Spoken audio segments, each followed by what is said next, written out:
Hello and welcome. I'm glad you're here. Let's start. My name is Elena Carter. I'm 34 years old.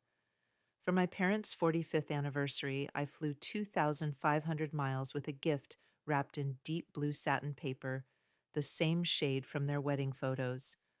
I barely made it past the doorway before my mother looked up and said, "We didn't invite you? Your brother handled the guest list." Then my father glanced at the box in my hands and muttered, "We don't need anything from the daughter who walked away."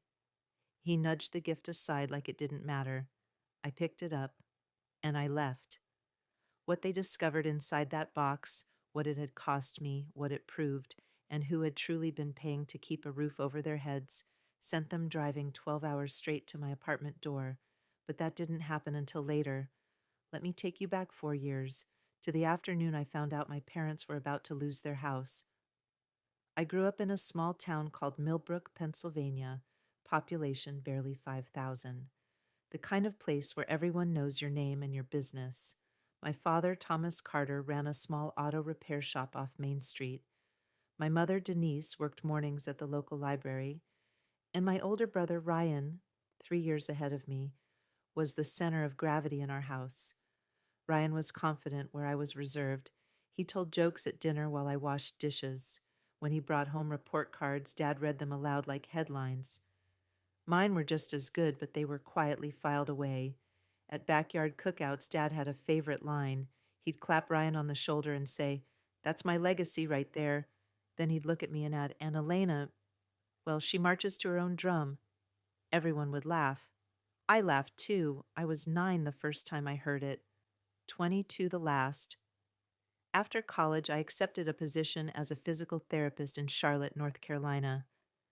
The morning I left, Dad didn't come out of the garage to say goodbye. He just called out, "Dokim, don't forget where you came from." I didn't leave because I stopped loving them. I left because staying meant shrinking. The first year away, I called every Sunday at 6 p.m. Sometimes Mom answered. Dad rarely did. By the second year, most calls went unanswered. When I texted Ryan about it, he'd reply, "They're busy. Don't overthink it." Then one day he added, "Dad feels like you traded us for a career." That sentence stayed with me. I sent birthday gifts, holiday packages, a handmade quilt for Mom that took me 2 months to finish. Ryan told me later, almost casually, they never opened it. But a few weeks after that, my Aunt Lorraine called and mentioned how much Mom loved the quilt, said she kept it folded at the end of her bed. That was the first crack in the story. 2 months later, Lorraine called again, but this time her voice trembled. "Elena," she said, "your parents are 4 months behind on their mortgage. The bank's threatening foreclosure." I felt the air leave my lungs. "Does Ryan know?" "He told them he'd handle it," she said, "but I haven't seen anything change." That night, I found the bank online, Keystone Community Credit Union, and asked to speak to someone in mortgages. A branch manager named Mr. Dalton confirmed it. 4 months overdue. Legal notices already mailed. He also said something else. "Someone claiming to be your brother called last week, promised payment. Nothing came through." I closed my eyes. I asked if I could set up automatic payments, anonymous ones, every month without fail. He agreed. The amount was $1,950 a month. After rent, student loans, groceries, and utilities, that left me with almost nothing. So I stopped traveling, stopped buying new clothes, picked up weekend shifts, ate at home. My partner, Daniel, a quiet high school teacher with a way of noticing everything, figured it out without me saying a word. "It's for your parents, isn't it?" he asked one night. I nodded. He didn't tell me to stop. He just said, "Then we'll adjust." For 4 years, I paid 48 transfers, over $93,000. My parents never knew, or at least they didn't know it was me. Because 2 years in, Aunt Lorraine called with news that made my hands shake. At a 4th of July barbecue, Dad had stood up, raised his glass, and toasted Ryan. "To my son," he'd said, "the one who saved this house." Applause followed. Ryan had let it happen. Not only that, He'd used that credit to convince my parents to add his name to their accounts, said he needed oversight if he was going to keep helping. I didn't confront him. As long as the house was safe, I told myself, it didn't matter who wore the hero cape. But it did matter. Holidays became quieter, then non existent. Dad thinks it's better if you don't come this year, Ryan texted before Thanksgiving. Christmas came and went with no call. Meanwhile, through Lorraine, I learned the house was always full. Neighbors, cousins, laughter. Everyone was there, except me.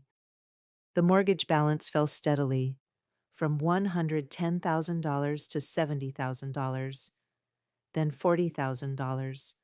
The final payment cleared in May. The house was officially theirs. No debt, no lien, no bank claim. 2 weeks later, I saw a post on social media. Ryan announcing our parents' 45th anniversary celebration. Family only, it read. No one had contacted me. I called him. You weren't planning to tell me? I asked. He sighed. Dad doesn't want tension. From me existing?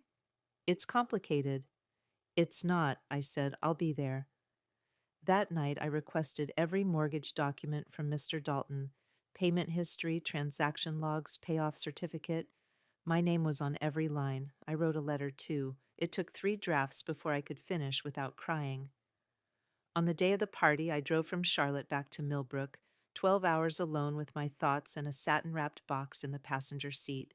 The house looked the same. Blue shutters, freshly mowed lawn, balloons tied to the mailbox. I could hear music inside. 60 guests, none expecting me. When I walked in, conversations softened. Ryan was mid-toast. And I'm grateful I could step up when it mattered, he was saying. Family takes care of family. Applause. Then he saw me. His smile faltered for half a second before snapping back into place. What are you doing here? He whispered when he reached me. Giving Mom and Dad their gift. Dad stood when he noticed me. Elena, he said flatly, we didn't invite you. I know, I replied, but I brought something important. I placed the blue box on the table in front of them. Dad pushed it aside. We don't want anything from someone who left. So I picked it up again, looked around at the room, at the people clapping for the wrong hero, and I said clearly so everyone could hear, 4 years, 48 payments, $93,000, that's what this box contains. Silence swallowed the room. Ryan's face drained of color. Inside that box were the bank statements, the notarized payoff certificate, the truth, and that truth changed everything.